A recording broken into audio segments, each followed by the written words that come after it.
Kisah penampakan Santa Perawan Maria dari Lourdes. Sahabat Katolik yang terkasih dan semua simpatisan Katolik yang saya cintai.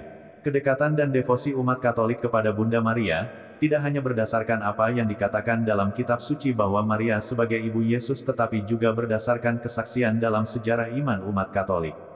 Devosi kepada Bunda Maria membantu umat Katolik untuk semakin dekat dan beriman kepada Tuhan sebagai asal dan tujuan kehidupan.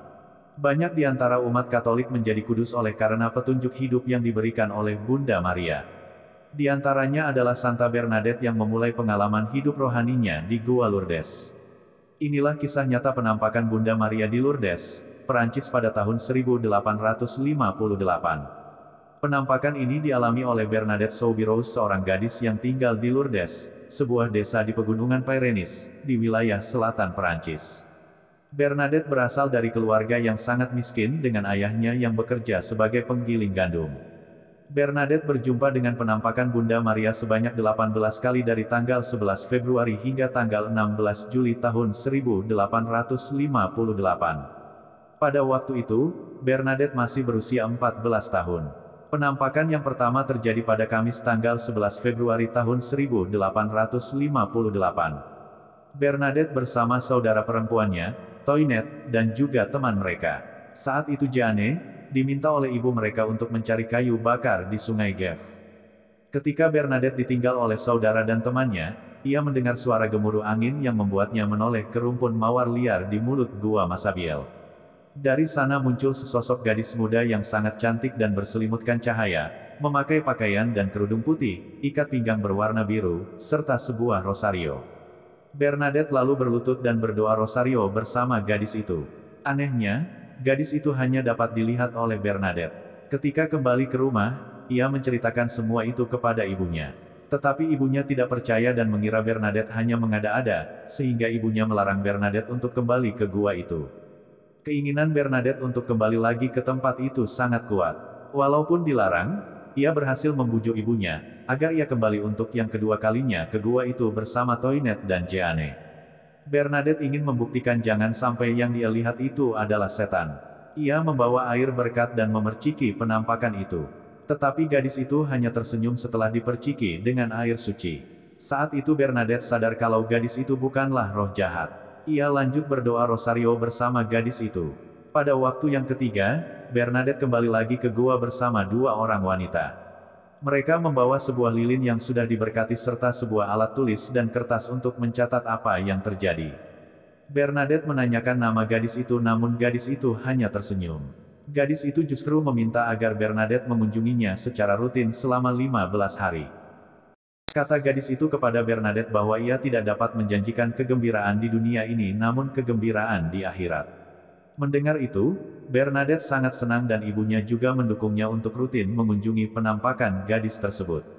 Dalam kunjungannya yang rutin, gadis itu memberitahu Bernadette sebuah doa, ada kalanya meminta orang-orang untuk bertobat, dan pernah juga memberitahu Bernadette sebuah rahasia. Keesokan harinya, gadis itu berkata kepada Bernadette, pergilah menemui seorang imam agar ia datang dengan sebuah prosesi dan membangun kapel di tempat ini. Bernadette lalu menyampaikan pesan ini kepada Pastor Peyramale, pastor paroki Lourdes. Akan tetapi, Pastor Peyramale tidak langsung mengabulkan permohonan ini begitu saja. Pastor Peyramale menyuruh Bernadette untuk bertanya siapa nama gadis yang ia lihat dalam penampakan itu. Pastor Peyramale juga meminta bukti lain berupa mukjizat berbunganya rumpun mawar liar di mulut Gua Masabiel tersebut meskipun belum musimnya untuk berbunga. Pada kesempatan berikutnya, Bernadette menanyakan nama gadis itu, namun gadis itu hanya tersenyum. Karena itu, Pastor Peyramale pun tidak memberikan izin untuk membangun kapel seperti yang gadis itu pinta. Pada hari terakhir dari kunjungan rutin 15 hari oleh Bernadette, ia bertanya lagi siapa nama gadis itu namun ia tetap tidak menjawab.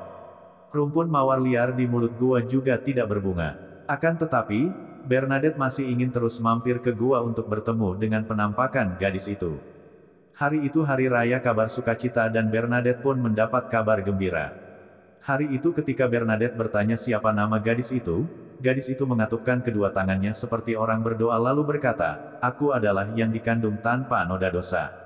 Mendengar itu, Bernadette sangat bergembira dan ia pun berlari pulang ke rumah sambil mengulang-ulang kata itu. Ternyata penampakan gadis yang terus ia kunjungi itu adalah Bunda Maria. Tak lama kemudian, setelah penampakan ini menjadi berita viral di tengah masyarakat, pejabat daerah setempat menyegel tempat itu dan memasang barikade. Penampakan pada hari itu, yang bersamaan dengan peringatan Maria Bunda Karmel, merupakan penampakan yang terakhir. Dari balik barikade, Bernadette berlutut menghadap ke arah gua. Aku merasa seperti berada di depan gua, pada jarak yang sama seperti sebelumnya. Hanya Bunda Maria seorang yang aku lihat dan ia terlihat lebih cantik daripada sebelumnya. Gua itu pun menjadi terkenal dengan nama Gua Lourdes. 4 tahun kemudian, tepatnya pada tanggal 18 Januari tahun 1862, Uskup Tarbes, Monsinyur Bertrand Severt Lawrence menyatakan bahwa mukjizat yang terjadi sungguh nyata. Akhirnya, sebuah basilika pun seperti yang diminta oleh Bunda Maria mulai dibangun. Bernadette dalam hidup selanjutnya, ia memilih untuk menjadi seorang suster dan bergabung dengan komunitas Suster Caritas di Nevers. Ia meninggal karena komplikasi penyakit paru-paru yang sudah dideritanya sejak lama pada tanggal 16 April tahun 1879 di usia 35 tahun. Ia kemudian dinyatakan suci pada tanggal 8 Desember tahun 1933 oleh Paus Pius ke-11. Kini, Lourdes menjadi salah satu tempat ziarah yang sangat diminati. Beberapa pengunjung menginginkan perjumpaan dengan Bunda Maria dan beberapa menginginkan mukjizat kesembuhan. Dari 3 juta orang yang mengunjungi Lourdes, 500.000 diantaranya adalah orang sakit yang mengharapkan kesembuhan. Hingga saat ini, ada 70 peristiwa kesembuhan yang dinyatakan sebagai mukjizat. Semua mukjizat yang terjadi ini menunjukkan betapa besarnya kasih Allah lewat Bunda Maria kepada kita, yang terus mendoakan kita di hadapan Allah. Demikianlah sekarang singkat tentang penampakan Bunda Maria di Gua Lourdes. Semoga lewat devosi kepada Bunda Maria, Ibu Yesus, iman kita semakin kuat dan teguh kepada Tuhan sebagai asal dan tujuan hidup manusia. Salam kasih dari dalam Gua Kelelawar di kaki Gunung Seluwai, Desa Melata, Kecamatan Mentobiraya, Kabupaten Lamandau, Kalimantan Tengah, Indonesia. Le Seigneur soit avec vous.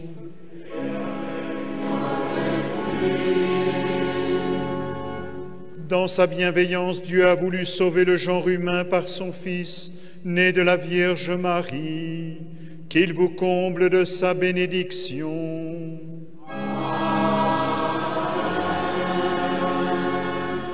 Puissiez-vous ressentir toujours et partout la protection de celle qui vous a permis de recevoir l'auteur de la vie.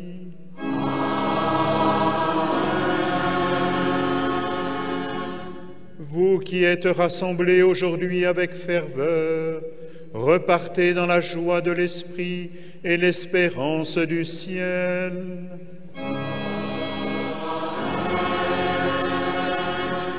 Et que Dieu Tout-Puissant vous bénisse et vous garde, le Père, le Fils et le Saint-Esprit.